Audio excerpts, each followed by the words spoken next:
welcome to yet another exciting episode of the Chiedza CheAfrica podcast, where we shine the light on community growth, entrepreneurship, development, youth, and women empowerment, education, science, and technology.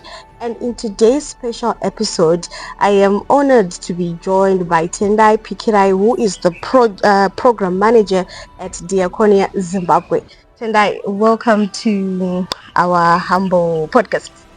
Thank you, Praise. I'm happy to be here. We are also happy to be here having this conversation with you, learning, picking up things that we thought we knew, but then we didn't know. So in today's episode, we're going to be talking to Tendai about youth empowerment, the projects that they are doing at Diakonia, and also a journey within the organization, and also here as a lady, what it means for her to be in such a position that empowers young people and also empowers women. So Tendai, before I take all the spotlight from you, maybe you can actually also introduce yourself to our audience on things that I might fail to really articulate, but you know best. Okay. I think you've really pretty much said it all, Praise. I'm Tendai Pikirayi, and I'm a program manager at Diakonia, like you mentioned. At Diakonia, we are there to empower women, there to empower the youths, like you said, and also persons with disability. We focus mainly on governance. We focus also on gender justice, and we do some bit of humanitarian work. I think in the recent past, we concluded a project that was responding to cholera in Zimbabwe's cholera hotspots, and we just concluded that this past July. So this is the work we're into. GBV response, and also the participation of women and young women in local governance spaces.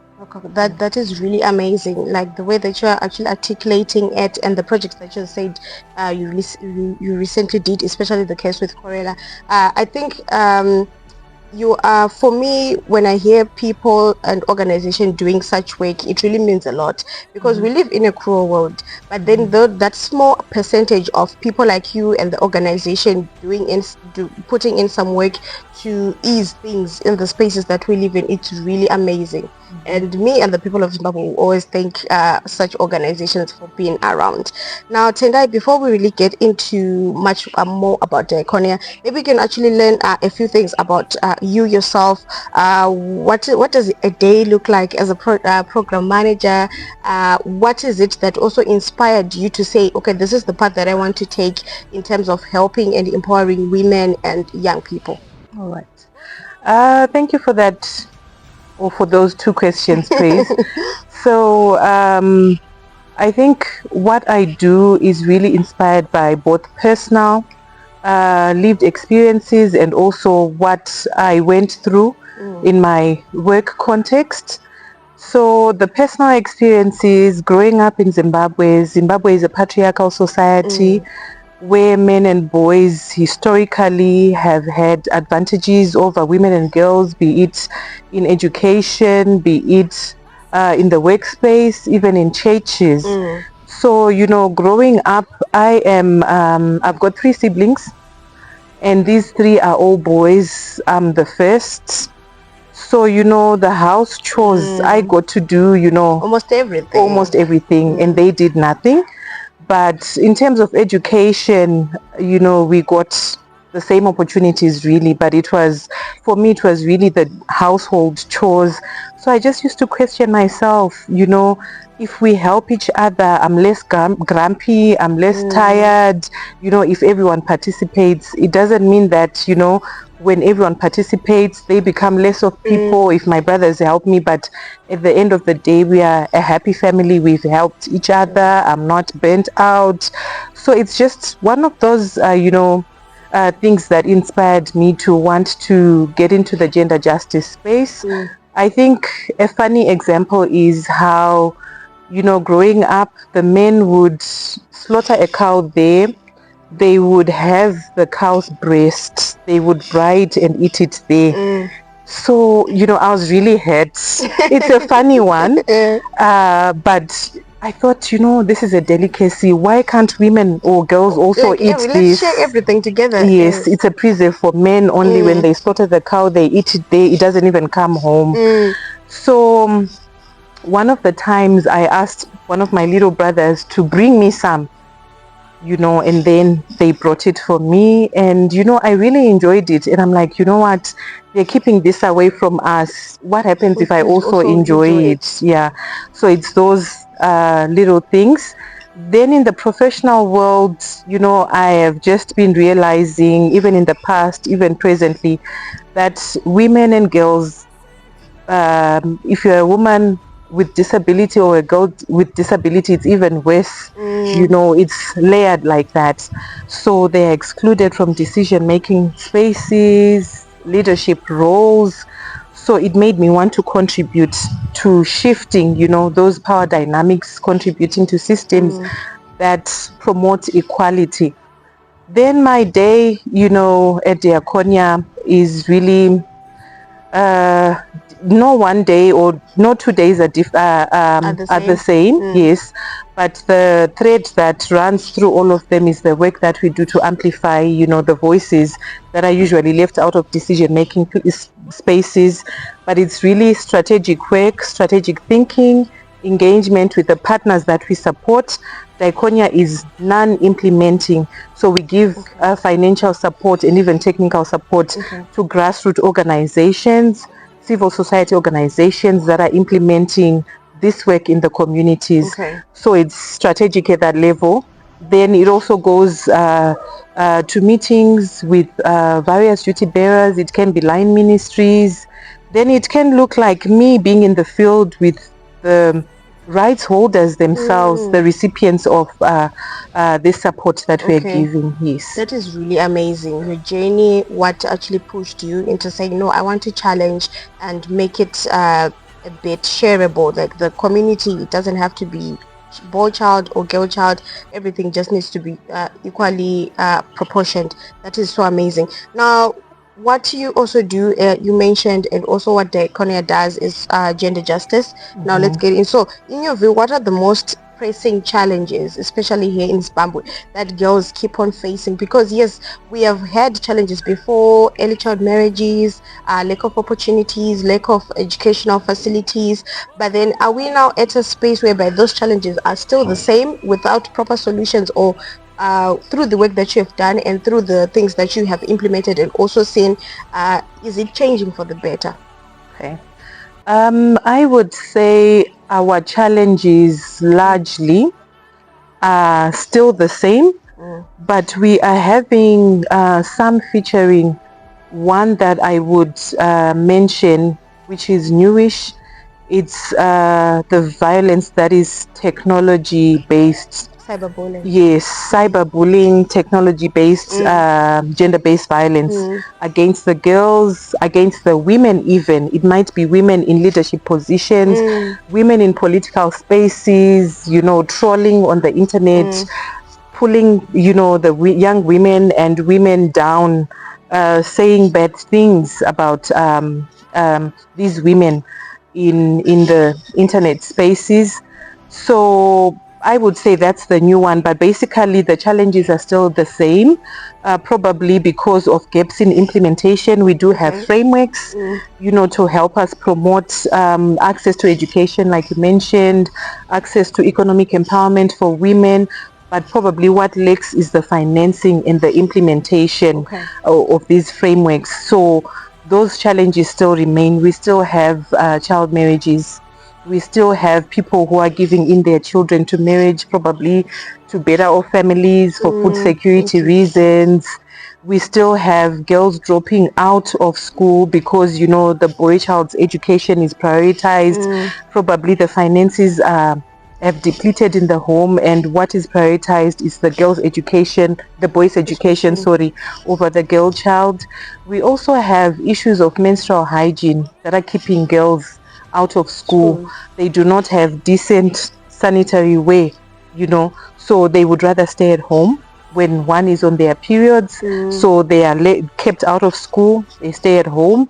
And even the family's priorities, because a pack of sanitary pads with about 10 pads goes for $1, and a loaf of bread is also $1. So families, because of the economic hardships, are left with, at times they have to choose, do we buy a pack of sanitary pads or we buy bread to feed the whole family? This pack might not even be sufficient for one period cycle. So, they have those choices to make. So issues of period poverty are keeping the girls out of school. Women and girls also lack financial muscle, collateral for them to access loans, to participate in the business space. And the issue of unpaid care work is a big one. Largely, women and girls do the caring roles in the homes. Some have to stay at home and not attend to school because they are caring for someone who's sick at home, and some cannot participate in the economic spaces because they've got caring roles at home. So that has largely kept the women and girls out of school, out of work, out of the public space. I wouldn't rubbish the efforts that we've done before. I would say we are in a better space because I think in terms of education, we've actually reached gender parity in primary school, where we have 50% boys and girls attending school, but you'll see the dropouts start in high school because of teenage pregnancies, because of caring roles, because the boy child's education is prioritized. So we have made the right strides towards achieving gender equality, but we still need to do more. I think one of the takeaways that you really mentioned that's also important to me is the issue to do with sanitary way and the reproductive system of young girls. Because I've seen that a lot of people, individuals, and even organizations over the years, they do try to do these ped drives to help the less privileged girls, to keep them in school so that they don't have to feel ashamed because they are now on their monthly cycle.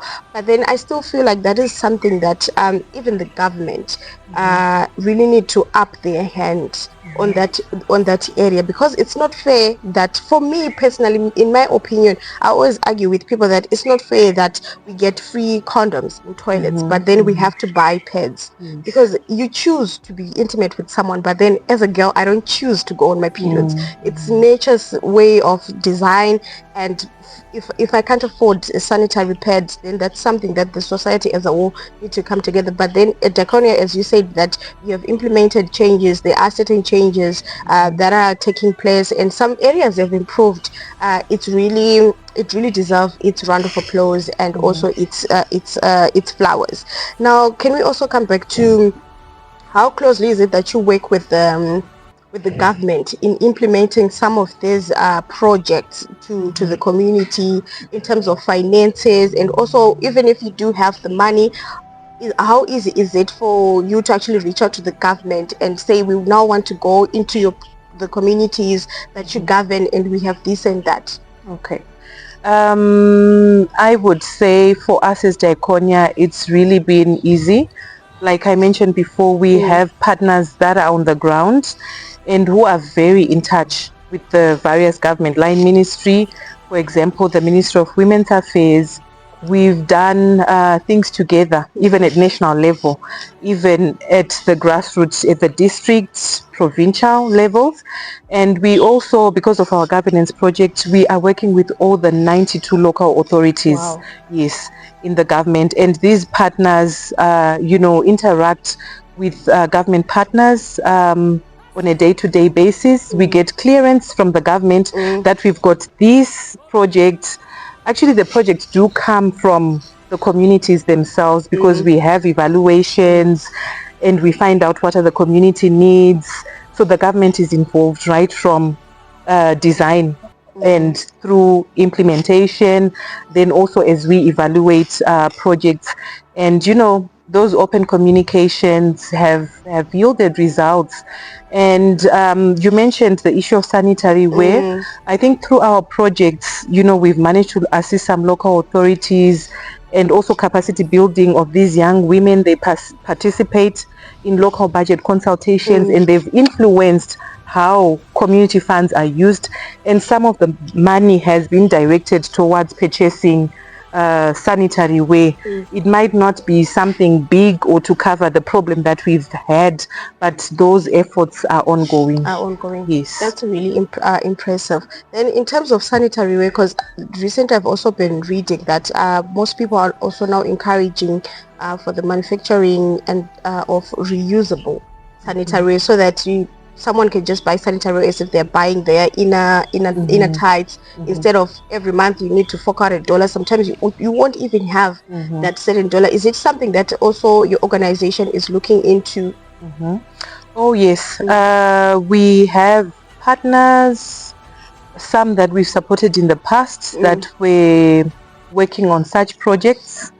They were covering Kwekwe, I think Epworth as well, and they were doing like a reusable sanitary project where the young women, adolescent girls, and even teen mothers were being taught how to make these sanitary pads for their own use and also for resale. You know, so they established projects. Some were actually our partners assisted the rights holders to register their initiatives, yes, and also they assisted with market linkages for their products. This is so amazing. At least we're seeing the light. Not everything is dark in the clouds, but then we have you and your organization doing those projects to make sure that the implementation is there and something is being done within the society. Now I want us to come to youth to the youth engagement itself, because you will find that in most times I have this organization that I volunteer with. So whenever we would actually plan, let's do this project, but then in some communities you will find that the young people of those communities, they are also, some are actually resistant. They resist the projects that you're trying to come to them with. They resist to participate. Is this one of, is it also the same for you, or for you have managed to build a certain chain whereby it's easy to have youth engage also with you? Okay, so we work with youths across Zimbabwe, I must say. And in one of our portfolios, by design, we're working with 4 youth organizations for easy youth engagement. It's easy to reach out to the youths if we use one of them instead of, the old people trying to reach out to the youth. So we've got youth organizations as part of the consortium in a local governance project that we're working in. The issue of resistance is very true, or youth apathy. I think at a personal level, me growing up, I just used to think, local governance issues or service provision issues are my parents' issues, not my business. I don't own a house. So we've tried to work with the youths to shift mindsets and perceptions regarding that, and we have yielded results regarding that. I think our partners participated in the advocacy for a youth quota before it was there.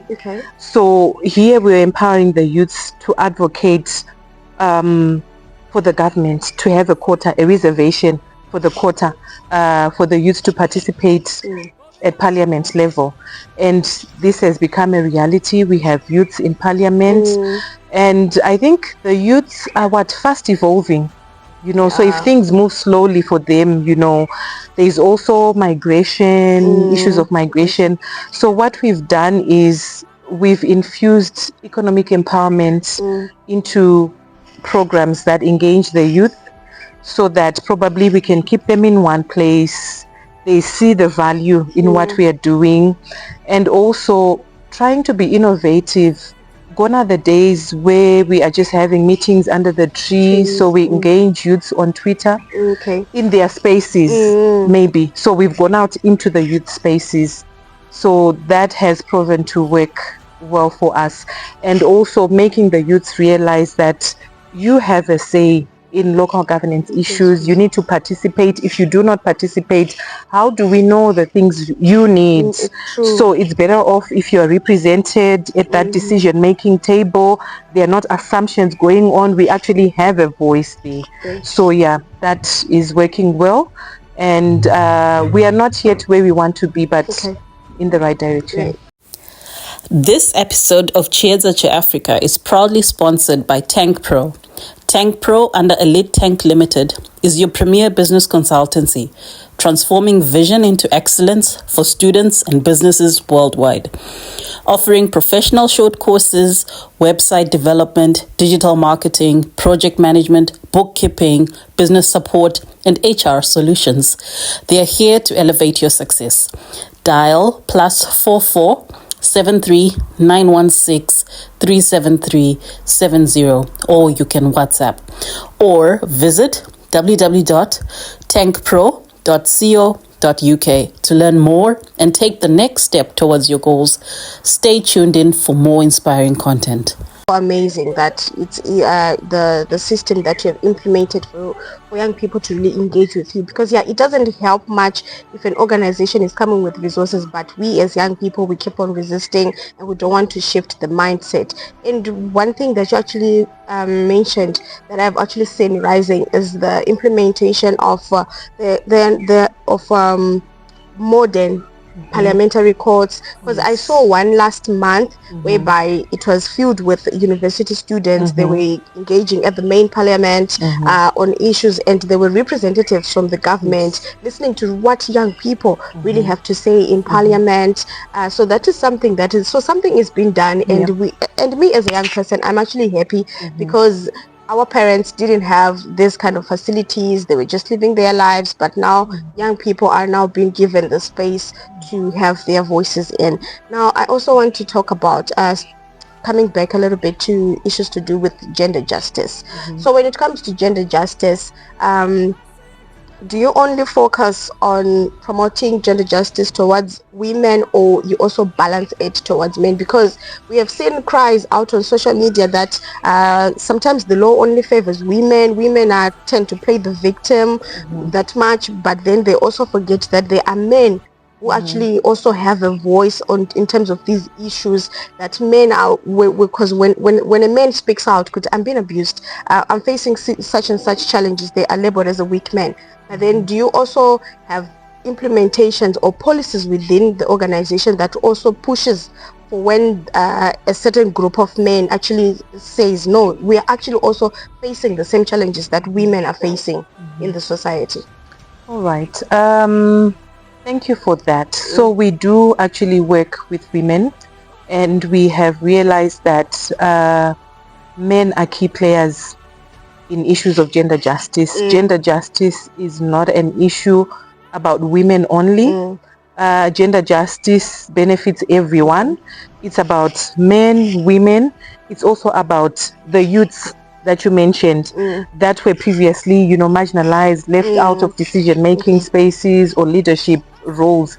But the issue is, I think women and girls are coming from a place where historically they had been left out. The playing field was not even. Yes. So that is why probably there's emphasis on the girl child, emphasis on women, and now we're talking of emphasis on the youths as well. The youths constitute about 70% of the population in Zimbabwe, so we cannot ignore that. And historically, the youths have not been participating, the youths have not been leading, but we're seeing that the nation, or the globe as a whole, will miss out if their potential is not tapped into. So gender justice brings everyone into the pot, women, men with disabilities, and we've also realized that men and boys need to be engaged not as protectors, because when you engage them as protectors, they've already assumed this upper role, but we are co-creators. Yes. Men and women, be it a man with a disability, woman with a disability. So, just to see each other as equals. And also some of the efforts that we've done, we've got gender champions, male gender champions in our projects in the communities, helping us to mobilize men. And we're also going out into men's spaces. Men enjoy sport, so there are sport for change activities where men get engaged and men are actively participating towards gender justice. Then there's also the realization that we need to unlearn, some of these things really early, so it means our curricula has to do something differently. You would appreciate that, there are some certain books that personally I read as a young girl where the mom and the girl are being portrayed in the kitchen. So you're limited to the kitchen. That's the only space that they have. But the father is, looking at the car, fixing at the car, getting a paid job, So we need to unlearn and change some of those things so that we can view each other as equal. So this is what we're actively doing as Diakonia. We have male engagement programs that are specific for engaging men as allies towards gender justice. That is really impressive. So you mentioned something that we should stop approaching men as protectors, because for me I feel like if we approach and try to engage them and give them the protector role, they also become defensive in terms of how they want to view the world, on how they want to participate as well. So that is something impressive that you're also including men at the table, because leaving them out doesn't help much. Because if you are to empower the girl child, then also make sure that you have the same information to the boy child so that they understand that so this is the shift that is now taking place as well. That is so amazing that you're doing, Tendai, with the project and the implementation of the policies. So at Chiedza CheAfrica podcast, we also focus on education, STEM, science and technology, and in the recent years we have seen that Africa is on the rise to really utilize science and technology in terms of development, community growth. Does Diakonia, or is Diakonia also in the same line in terms of going into the STEM field with innovations, trying to get funding, or the projects that are aligning with the technology and innovation side? Yes, I would say yes. As Diakonia, we have that innovation component in our projects, and I'm happy to say some of the partners that we have supported, mainly the youth organizations, have developed digital technologies where they can monitor or report issues to the local authority. And also we with our partners have created safe spaces where rights holders can engage digitally with the duty bearers. We are also into issues of citizen journalism, where rights holders can take a picture of a burst pipe, report it to the local authority, and there is quick action, So we've tried. I'm not saying that is the best. There is room for improvement, but I think, yes, we do have that innovation component that is infused in our projects. That is really amazing, because it also shows that you as an organization, you're moving together with the world, where it's going, the globalization of technology and science, and because according to predictions, in the next 15 to 20 years everything is going to be digitalized, and you also implementing that and having that element in how you facilitate your systems. It really means a lot, because at least because people need to, as you mentioned, that we need to learn certain systems at an early age. We need to unlearn things that don't really work anymore and implement things that really do.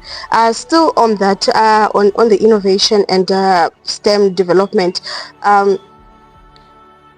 do you actually think that, looking at the Zimbabwean system, like the Zimbabwean structure as a whole, especially the economic field, maybe in the next 5 years, we can really say, no, in terms of implementing innovations, we are really getting there? Or it's something that really needs all hands on deck? I would say we have young persons in these institutions of higher learning, developing various systems, so it's already happening. Maybe what we are not doing is amplifying those voices. They do not have a space. They do not have a where they can showcase their work. But things are happening. Things are happening in the institutions of learning, be it even at primary school levels. I have seen, young persons in primary school go to these science fairs, showcase their projects, so things are happening, but probably we just need to amplify those voices, those innovations, and create more spaces. Probably what is lacking is that urban and rural divide, because the opportunities for young persons or people in general in the urban areas differ from those in the rural areas. They lack the gadgets. At times it can be an issue of connectivity, although as a nation we've tried to ensure that we have connectivity even in the rural areas. But at times it might be an issue even of data, and can they afford it, and things like that. So exposure to this, so that rural and urban divide is what I think we need to do more on. But things are really happening.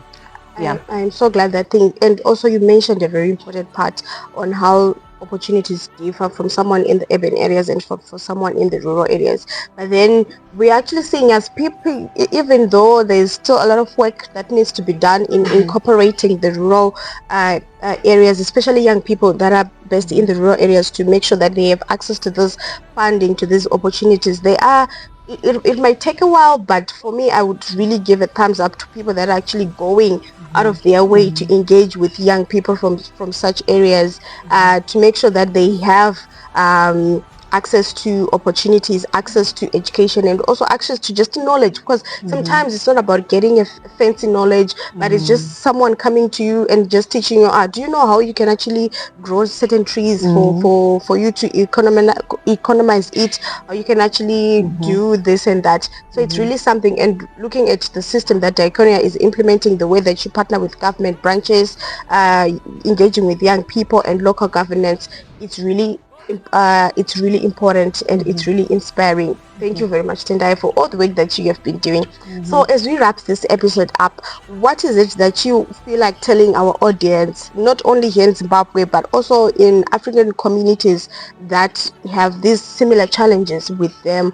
What is that one step that young people need to really take for us to really have that voice, for us to say, okay, now let's just listen to what the adults are saying, let's partner with the adults, because at the end of the day, the land that we live in, it's going to be left for young people. So if young people sleep on it and wait for the adults, then we are really not going anywhere. So what is that one step that you would leave to a young African child for him or her to pull up some socks and really start making changes? All right. It's actually a couple, hey? They're complementary. And I like that you mentioned that, we need to do this harmoniously, the young and the old. So it means we need to create spaces for that intergenerational learning. So adults as well need to appreciate that the young people can bring in innovative, fresh and new ideas. But at the same time, the young people need to acknowledge that experience at times is the best teacher. So there's something to gain as well from the older people. So we need to find common ground in working together. Then I would say to the young people, young men, young girls, even young girls with disability, young men with disability, start in your own small ways. This development or innovation we're talking about is not about big posts, big organizations. Start where you are. Like you mentioned, what is it that is around me? How can I economize it? So start where you are. Also mentor a young girl. Even you as a young girl, mentor someone else, that helps. And one thing that I would say is view yourself as leaders, as young people. Leaders and decision makers. Don't wait to be these people that are invited into spaces. Create spaces also. Yes. That is really important. So my takeaway from this episode is that you need to mentor someone young. Don't wait for the space to be given to you, but you also need to create the space using the resources that are around you. Thank you very much, Tendai Pikirayi, for joining us on this amazing episode. We have learned a lot, and I hope someone out there had a notebook and a pen writing down the important points is takeaway, because this is one of the episodes whereby me myself I will replay over and over again, trying to see, oh, Tendai once mentioned this, so how can I wake up tomorrow and start doing that small thing, that creating that small space? It doesn't have to be big, but it can be even with my neighbors, trying to see how we can develop the area that we live in as a whole. Thank you very much once again for joining us. And we also want to thank Diakonia Zimbabwe for giving us this platform and for allowing you to have this conversation with us. To our African audience, thank you for joining us on today's episode. Don't forget to like, share, subscribe to our social media platforms, and also remember to always share this episode with someone who doesn't have access to a phone, to a laptop, to a tablet, or even to internet connection, but you know that this information will definitely benefit someone out there, because here at Chiedza CheAfrica, we are going to shine the light on Africa's brilliance and see how we can develop together. Thank you very much. For me, Praise, and the other crew, it's bye.